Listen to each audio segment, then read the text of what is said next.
I can still hear the crystal glasses clinking at my sister Madison's promotion party. The sound echoes in my memory like a bitter reminder of that night, the night that changed everything. The elite of Boston's financial world had gathered in the grand ballroom of the Ritz-Carlton, all to celebrate Madison Blake, the youngest VP in Sterling Financial's history. I stood in the corner, wearing a dress I'd designed myself, watching my parents beam with pride as Madison commanded the room. At 32, she was their crowning achievement. Harvard Business School graduate, rising star in finance, and now Vice President of Mergers and Acquisitions. Eleanor. My mother's voice cut through my thoughts as she appeared beside me, champagne flute in hand. At least fix your hair. Everyone here is a potential investor. I resisted the urge to touch the dark curls I'd carefully styled. My hair is fine, Mom. Fine isn't good enough in this world, she sighed, smoothing her own perfectly coiffed silver hair. Look at your sister. She understands presentation, networking. At least one daughter made it. The words stung, even though I'd heard variations of them for years.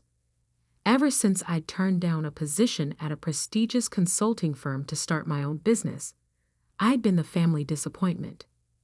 Never mind that my online fashion platform was growing steadily. In their world, if you couldn't see the corner office, success didn't exist. Ellie?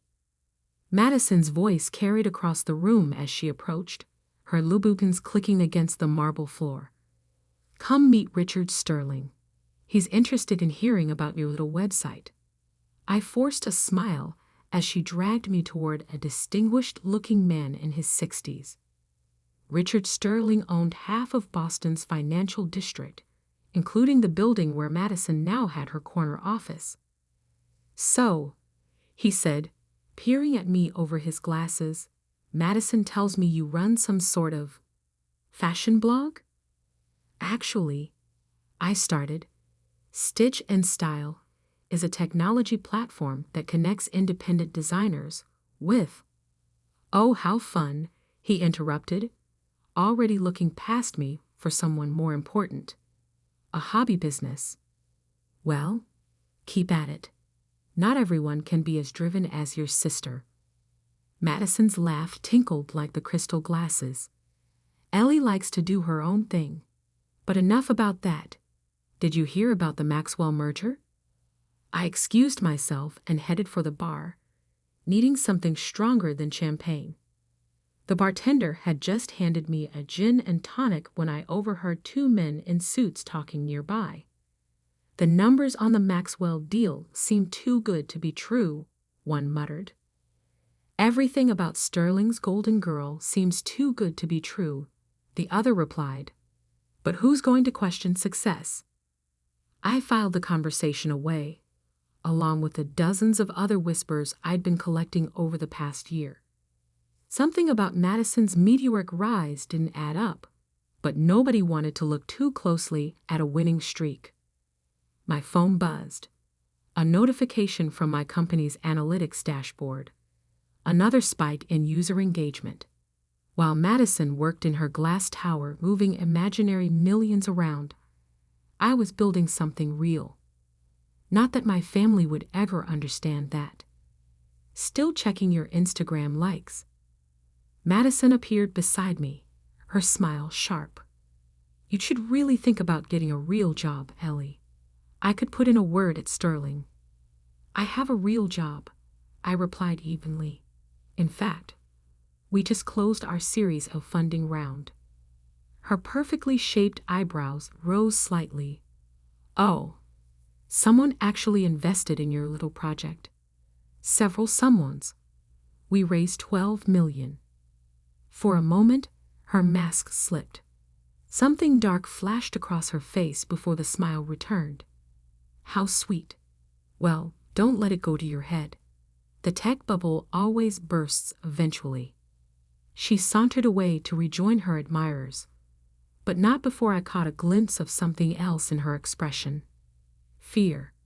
It was gone so quickly, I might have imagined it, but it made me think of all those whispers, all those numbers that seemed too good to be true. Later that night, in my downtown loft that doubled as Stitch and Styles' office, I opened my laptop and began digging. Madison had always been driven, but lately, her success had taken on a frantic edge. The Maxwell merger she'd orchestrated had made headlines for its unprecedented returns. Every deal she touched turned to gold, almost as if. A knock at my door interrupted my thoughts. When I opened it, I found an envelope on the floor. No sender, no markings. Inside was a USB drive and a note. Your sister isn't as golden as she seems. If you want the truth, look at the attached files. I stared at the drive for a long time before plugging it in. Years of working in tech had taught me about security risks, but something told me this was important. As files filled my screen, spreadsheets, emails, bank statements, my hands began to shake. The perfect daughter, the family success story, was nothing but a carefully constructed lie, and I was holding proof that would bring it all crashing down. My phone rang, making me jump. It was Madison. "I hope you're not planning to do anything stupid with the information you just received," she said without preamble. My blood ran cold. "How did you?" "I have eyes everywhere, little sister. Remember that. Now, delete those files and forget about them. Focus on your cute little fashion website and stay out of my business." She hung up before I could respond. I sat in the darkness of my loft, staring at my screen where evidence of her fraud glowed accusingly. She thought she could intimidate me, just like she always had. She thought I was still the quiet sister who played it safe. But she had no idea what I'd been building in the shadows while she basked in her false spotlight. She had no idea that I'd been preparing for this moment, gathering my own resources, building my own empire. I picked up my phone and dialed a number I'd been saving for a special occasion. "Ms. Jang, this is Eleanor Blake. I believe we need to talk about Sterling Financial and my sister." Ms. Dang, one of the most ruthless corporate raiders in the business, had been following my company's progress with interest. She'd offered to back me in any venture I chose. I'd been waiting for the right opportunity. "I was wondering when you'd call," she said. "I assume you've seen the evidence?" "Yes, and I know exactly what to do with it."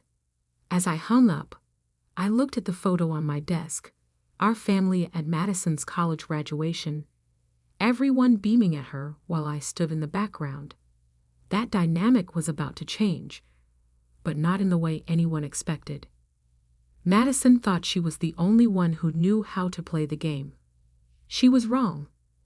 While she'd been building her house of cards, I'd been laying a foundation of steel and concrete, and when her empire of lies crumbled, I would be there to pick up the pieces. For pennies on the dollar. The morning after receiving the USB drive, I walked into my company's real office. Not the loft where I'd started, but the entire 10th floor of a downtown high-rise. 50 employees looked up from their desks as I passed, each one a reminder of what I'd built while my family was busy dismissing me. "Morning, Ms. Blake." My assistant Thomas handed me a coffee. "Ms. Jang called twice already. And there's something else. Sterling Financial stock dropped 15% in pre-market trading." I paused mid-sip. "Any news about why?" "Rumors about irregularities in their recent merger deals. Nothing concrete yet, but the market's nervous." I nodded, hiding my smile. The wheels were already in motion. My office overlooked the financial district, with a perfect view of Sterling Financial's gleaming headquarters where Madison held court. But while her view came from borrowed power, mine was built on something real.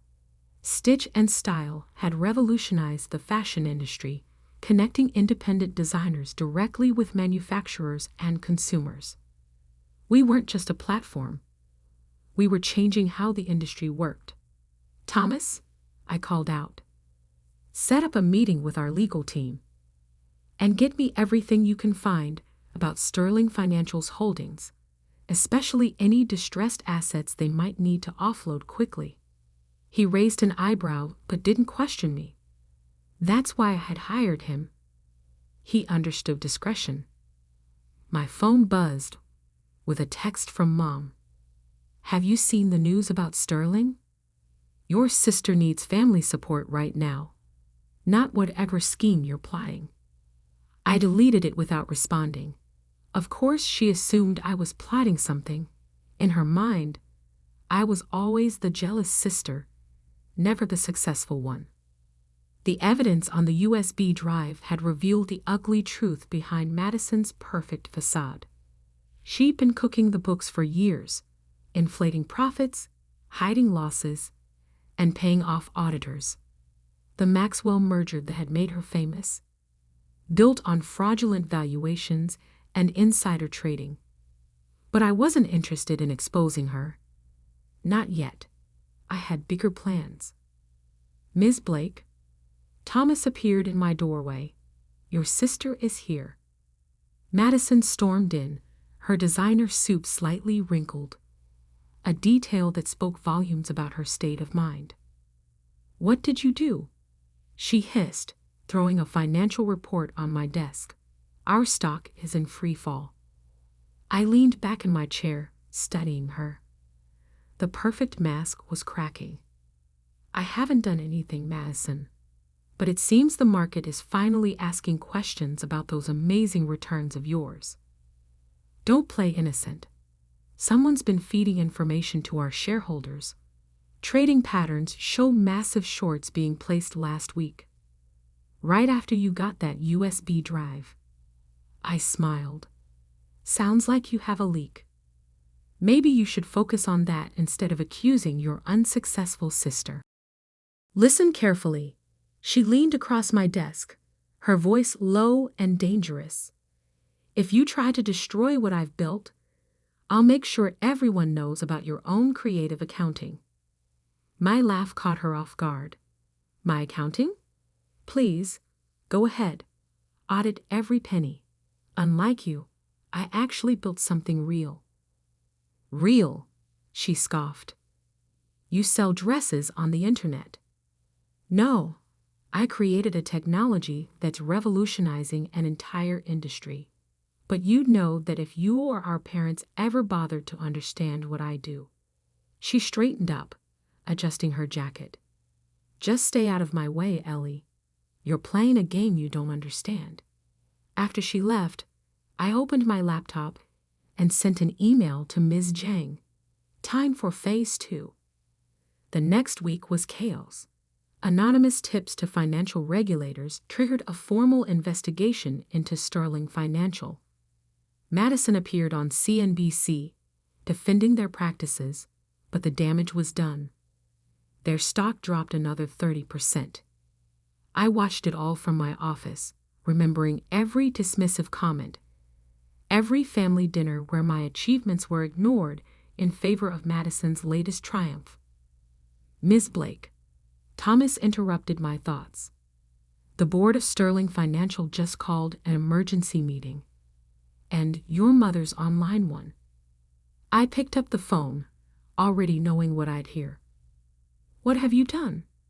Mom's voice was shrill.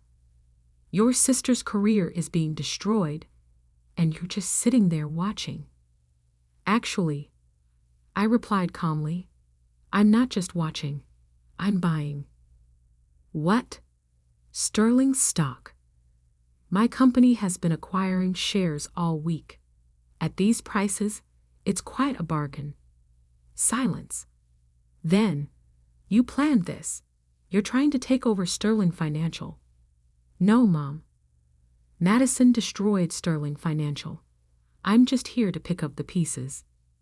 I hung up and turned to Thomas. Get me Ms. Jang. It's time to make our move. The plan was elegant in its simplicity.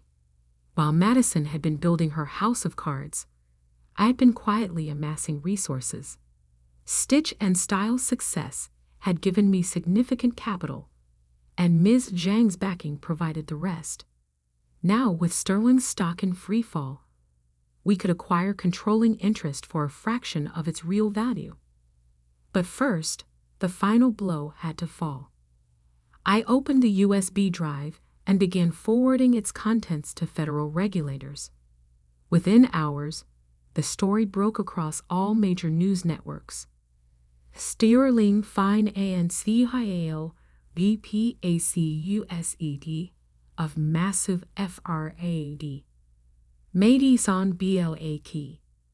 The fall of a financial prototype. SECLAUNCESCRMINL NVESTIG into Sterling DELINGs. My phone exploded with messages from family members. I ignored them all except one. From my father. "You're no longer my daughter." I stared at those words for a long time before replying. "I never was. Madison was your only daughter. I was just the disappointment who built an empire while you weren't watching." That night, as Sterling Financial's board met to deal with the crisis, I sat in my office with Ms. Zhang, watching the city lights flicker below. "They'll have to sell," she said, swirling her whiskey. "The question is, who will they sell to?" I smiled. "They'll sell to Phoenix Acquisitions." "Your shell company," she nodded approvingly. "They won't know it's you until it's too late." "Exactly." Madison might understand fraud, but she never understood real business. She never understood me. Tomorrow, I would begin the process of acquiring the company where my sister had built her fraudulent empire. The company that had made her the family's golden child while I was dismissed as a failure. But tonight, I allowed myself a moment to savor the irony. The little fashion website they'd mocked had given me the power to buy their precious Sterling Financial for pennies on the dollar. And this was just the beginning.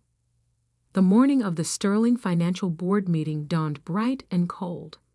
I dressed carefully in a suit I designed myself. Midnight blue, impeccably tailored. Today, I would step out of the shadows and into my full power. The lobby of Sterling Financial was chaos. Reporters crowded the entrance, cameras flashing. Security guards struggled to maintain order as protesters waved signs demanding justice for defrauded investors. I walked through it all, Thomas at my side carrying the acquisition paperwork. The same security guard who had once stopped me, claiming I didn't look like I belonged here, now held the door open with a respectful nod. The boardroom fell silent as I entered. Madison sat at the far end. Her perfect facade finally cracked. Dark circles shadowed her eyes. Her designer outfit slightly askew. Our parents flanked her like protective shields, but even they couldn't protect her now. Richard Sterling himself sat at the head of the table, looking every bit as old as his 70 years. The last week had aged him considerably. "What is she doing here?" Mom demanded, standing up. "This is a private board meeting." I took a seat directly opposite Madison. "I'm here representing Phoenix Acquisitions. We own 30% of Sterling Financial's shares, which entitles us to a seat at this table." "Phoenix Acquisitions?" Madison's voice cracked. "That's impossible. They're the ones who've been buying up our stock." I smiled, sliding a document across the table. "Not just buying. As of this morning, we've made an offer to acquire controlling interest in Sterling Financial. The paperwork is all there." The room erupted in chaos.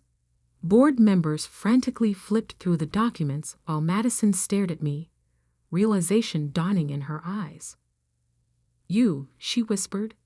"You're Phoenix." "Surprise, sister dear."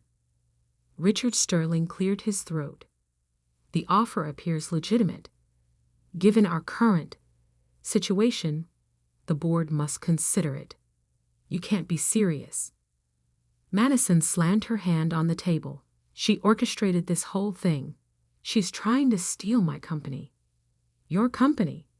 I laughed softly. "You mean the company you nearly destroyed with your fraud? The company whose stock is worth less than half what it was 2 weeks ago? That company?" Our father stood up, his face red with anger. "How dare you come in here like this? After what you've done to your sister?" "What I've done?" I met his gaze steadily. "I built a legitimate billion-dollar company while you were all fawning over Madison's house of cards. I created real value while she created fake profits. The only thing I'm guilty of is seeing an opportunity when it presented itself."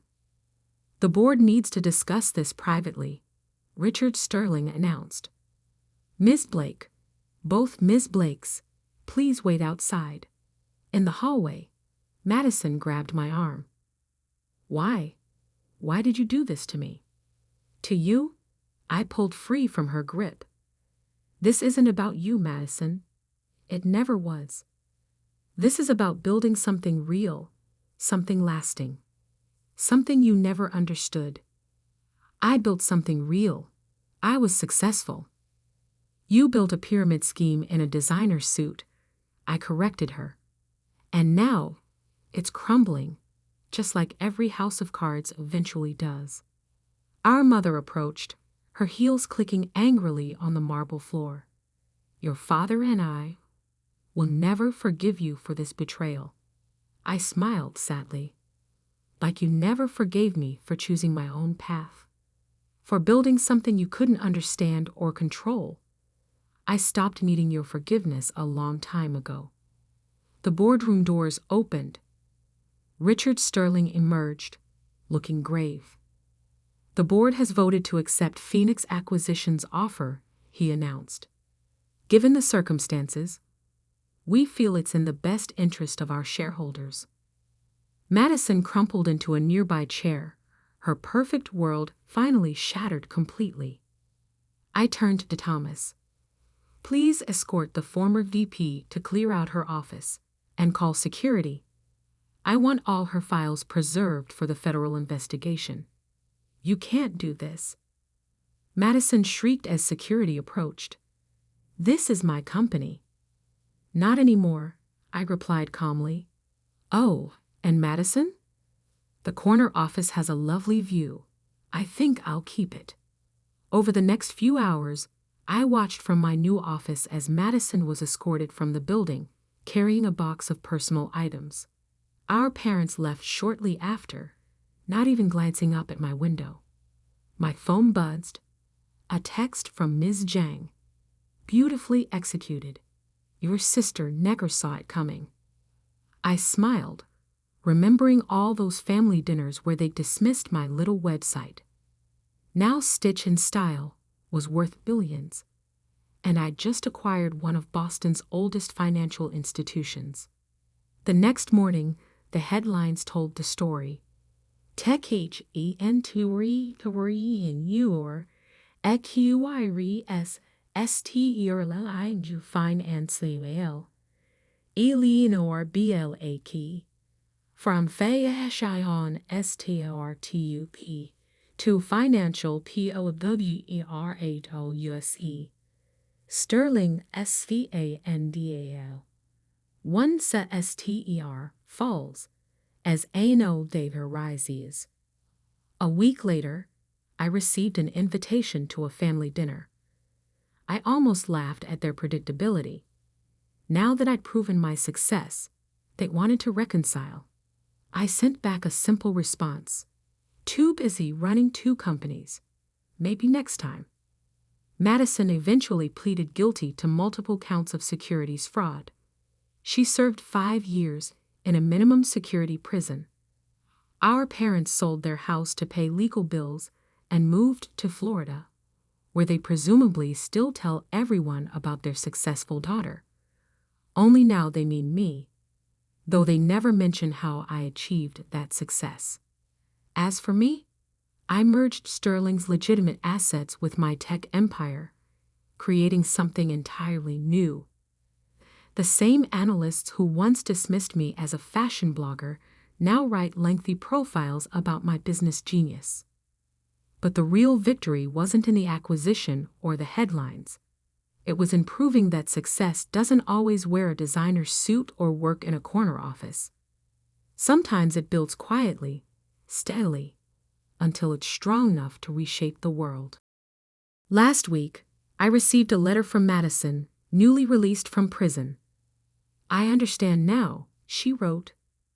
"You aren't just building a company. You are building revenge." I didn't bother responding. She still didn't get it. This was never about revenge. It was about creation versus destruction, substance versus appearance, truth versus lies.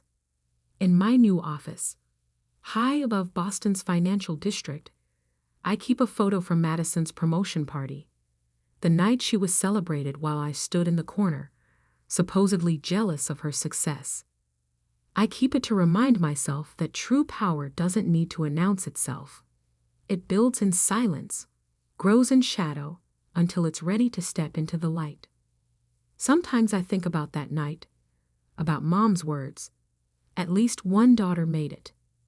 She was right, just not in the way she thought.